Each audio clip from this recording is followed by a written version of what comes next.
Hey guys, welcome back to my channel. तो मैंने जैसा कि आपको कल प्रॉमिस किया था कि मैं कल आपके लिए अलग अलग एग्ज़ाम से क्वेश्चंस उठा के लेके आऊँगी जो हमारे नंबर सिस्टम के जो तीनों हमने नियम किए हैं उससे रिलेटेड क्वेश्चन होंगे। ये सारे क्वेश्चन मैंने यहाँ लिख रखे जो कि तीनों से रिलेटेड है। विभाजन वाला नियम भी लगेगा इसमें शून्य की संकल्पना वाला नियम भी लगेगा और इकाई डिजिट वाला लगेगा, यूनिट डिजिट वाला भी लगेगा, इकाई अंक की संकल्पना वाला नियम भी लगेगा। ठीक है, तो तीनों जो हमारे रूल्स थे उनसे रिलेटेड क्वेश्चन मैं आपके लिए लेके आई हूँ। तो आई होप आपको अच्छे लगेंगे और आप इन क्वेश्चन को कर लोगे तो आपको इन तीनों नियम में कोई प्रॉब्लम नहीं होगी और इससे रिलेटेड पीवाई को आपको सॉल्व कर इधर उधर देखने की भी ज़रूरत नहीं पड़ेगी और कहीं भी क्वेश्चन आएगा तो आप उसे आसानी से सॉल्व कर लोगे। ठीक है, तो हम ज़्यादा बात नहीं करते हुए मैंने आपको इतने सारे क्वेश्चन दिए।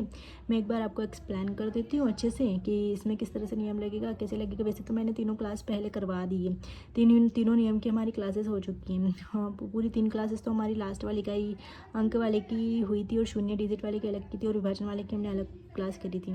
तो वो क्लासेस हमारी पहले हो चुकी है, तो आप पहले वाले वीडियोस देख लेना जिसमें मैंने वैसे भी थंबनेल पे पूरी तरह से मेंशन कर रखा, टाइटल में पूरी तरह से लिख रखा है, तो आपको कहीं और ढूंढने की ज़रूरत नहीं पड़ेगी। Step by step, line by line है क्लासेस। ठीक है, डे बाय डे है ना, तो उसे आप क्लासेस कर सकते हो प्रॉपर और ये क्वेश्चन आप आसानी से सॉल्व कर, अगर आपने क्लासेस करी होगी प्रॉपर तो आप इन क्वेश्चन को आसानी से सॉल्व कर पाओगे। ठीक है, और अगर नहीं भी करी होगी तो मैं आप एक बार यहाँ पे एक्सप्लेन कर दूँगी, लेकिन मैं पूरी तरह से एक्सप्लेन नहीं कर पाऊँगी क्योंकि बहुत सारे क्वेश्चन हैं। तो मैं आपको बता दूँगी हाँ किस तरह से करना है, आपको किस फॉर्म में करना है।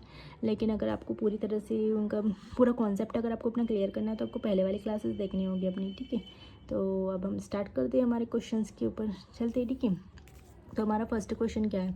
तो हमारा फर्स्ट क्वेश्चन है कि 4 7 x 3 2 1 में x की कितने मान संभव है यदि संख्या 3 से पूर्णतः विभाजित हो। तो मैंने आपको जब विभाजन का नियम पढ़ाया था तो मैंने आपको रूल्स बताए थे। 3 के विभाजन का अलग नियम बताया था, 2 के विभाजन का बताया था, 4 5 6 7 8 9 10 ऐसे 11 तक के मैंने विभाजन के नियम बताए थे। अब यहाँ पे क्या है 3 से 3 के विभाजन में मैंने आपको बताया था 3 और 3 की पूरी फैमिली के लिए कि जो संख्या दी हुई है उनका पूरा प्लस जो होता है ना वो 3 से डिवाइड होगा। तो हम यहाँ देख लेंगे कि अगर इसका पूरा प्लस 3 से डिवाइड हुआ तो ठीक ना, अगर डिवाइड होने में किस अंक की कमी है, मतलब कि कितना अंक और जोड़ दे, कितना अंक और कुछ प्लस कर दे कि एक्स की जगह कितना और अंक प्लस कर दे कि वो 3 से पूर्णतः विभाजित हो जाएगा। ठीक है, तो ऐसे करके आप इसे निकाल सकते हो। ठीक है, हाँ सेकंड क्वेश्चन है 4 x 7 3 में एक्स की कितनी मान संभव है यदि संख्या 5 से विभाजित हो जाएगी। तो मैंने आपको 5 का नियम बताया था कि 5 से विभाजन होने वाली संख्या में इकाई अंक में या तो 0 होना चाहिए या फिर 5 होना चाहिए, लेकिन यहाँ पे ना तो 0 ना 5 है, तो फिर स्वरूप एक से कोई भी मान हो ही नहीं सकता क्योंकि संख्या 5 से पूर्णतः विभाजित हो ही नहीं सकती है। ठीक है, अब थर्ड क्वेश्चन है हमारा 4 7 4 7 3 9 से विभाजित है या नहीं। तो आपको देखना पड़ेगा, नो का नियम लगाना पड़ेगा। नो का नियम क्या कहता था हमारा कि वो 3 के फैमिली का नियम था, तो जो इनका योग है वो 9 से पूर्णतः विभाजित होना चाहिए। ठीक है, और 1 2 3 2 1 में हमें इवन आउट का कॉन्सेप्ट लिया था कि जो सम पे होती है उनका प्लस और जो विषम पे होती है उनका जो दोनों का जो माइनस होना चाहिए, प्लस मतलब कि सम वाली का प्लस करेंगे और ओड वाली का प्लस करेंगे, दोनों का जो होता है ना, दोनों का डिफरेंस जो होता है ना वो 0 या 11 के गुणनफल के बराबर होना चाहिए। वो हमारा 11 का नियम था, तो उससे आप करके देख लेना। और अब आता है हम अगले में शून्य की संकल्पना वाले क्वेश्चन है यहाँ से। तो इसमें पूछे जाएंगे कि आपको कितने शून्य होंगे। तो मैंने आपको बताया था कि जितने भी शून्य हो उनको अलग करके काट के लिख देना, फिर जितनी भी संख्या बची हो उसमें इकाई डिजिट का महत्व इकाई डिजिट को ले लेना और नहीं उनके यहाँ पे गुणनफल कर देना और देख लेना 2 और 5 के कितने पैर बनते, जितने पैर बनेंगे उतने शून्य और एक उसमें ऐड कर देना, ये अपना आंसर हो जाएगा। ठीक है, और अब फैक्टोरियल वाले में क्या करना है आपको कि फैक्टोरियल खोलना है। फैक्टोरियल आप खोलोगे तो 40 30 इसे करके आ जाएगा, लेकिन मैंने आपको बताया था कि 2 और 5 का मत होता है, लेकिन 2 का यहाँ नहीं होगा, 5 का मत होगा। तो फैक्टोरियल वाली संख्या को हम 5 से विभाजित करें, गुणनखंड करेंगे और गुणनखंड करते तब तक करेंगे जब तक कि वो सबसे मतलब 5 से कम वाली संख्या नहीं आ जाती कि हाँ भाई अब 5 का विभाजन नहीं हो सकता इस संख्या में। ठीक है, तो उसको करेंगे। उसके बाद ये जो फैक्टोरियल ये 40 होगा ना, इसको छोड़ देंगे। उसके बाद नीचे जितनी भी संख्या होती है उन्हें प्लस करके आप लिख लो। आपने अगर पहले वाली क्लास करोगे तो आपको आसानी से समझ में आ जाएगा। इसके लिए मैंने आपसे बताया, पहले ही बोला है कि आपको पहले वाली क्लासेस करनी पड़ेगी।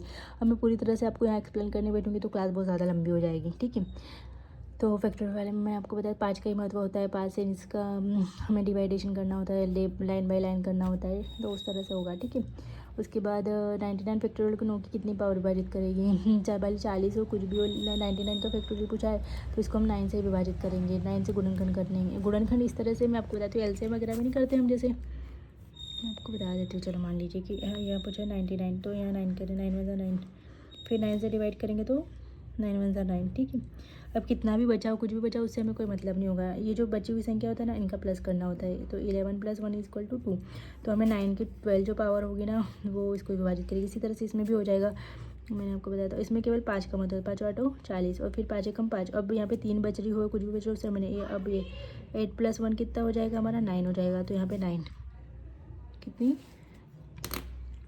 जो है ना 9 शून्य आएंगे यहाँ पे। और यहाँ पे इसी तरह से आपको करना है। 9 शून्य पूछे या फिर 9 की कितनी पावर पूछे या फिर कुछ भी शून्य भी पूछे या पावर वाले पूछे तो आपको इसी तरह से हल करना है, ठीक है। तो ये आप समझ गए होंगे, ठीक है। अब अगले वाले पे चलते हैं। तो 43 × 44 × 45 × 71 × 70, इसमें इकाई अंक ज्ञात करो। इकाई अंक मैंने आपको बताया था, इकाई अंक वाले क्वेश्चन में हमेशा इकाई अंक का महत्व होता है।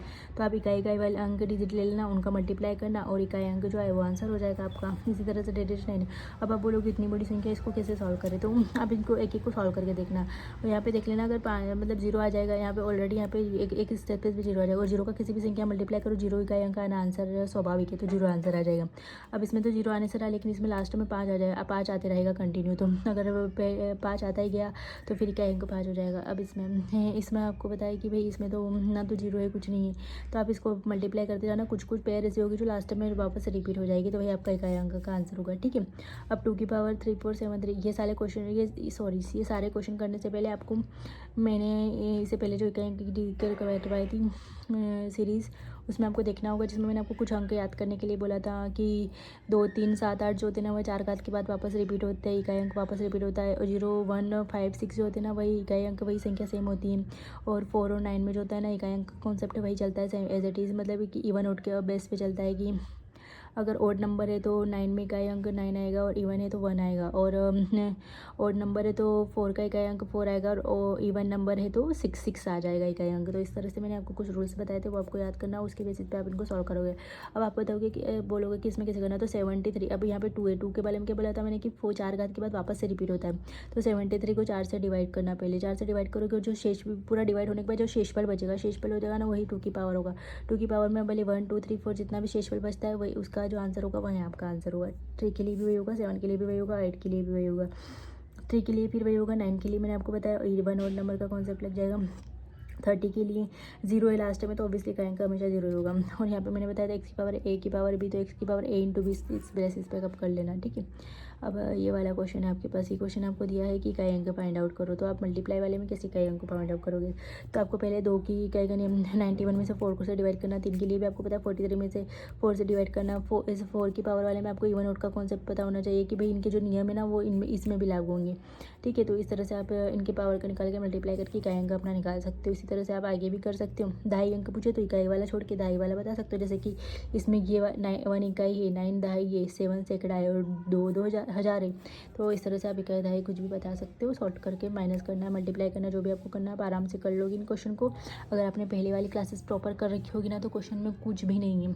और ये ऐसा इससे रिलेटेड क्वेश्चन एग्जाम में बहुत ज़्यादा पूछे जाते हैं, अभी बहुत ज़्यादा पूछे जा रहे हैं। जब से मतलब एग्जाम का पैटर्न बहुत टफ होता चला जा रहा है, क्योंकि कंपटीशन बढ़ रहा है, तो इस तरह के क्वेश्चन आपसे बहुत ज़्यादा पूछे जाते हैं। नंबर सिस्टम बहुत मतलब कि एग्जामर का बहुत हॉट टॉपिक होता है, और इससे ही क्वेश्चन आते ही आते हैं, बहुत ज़्यादा मैक्सिमम क्वांटिटी में आते हैं फिर वो भी।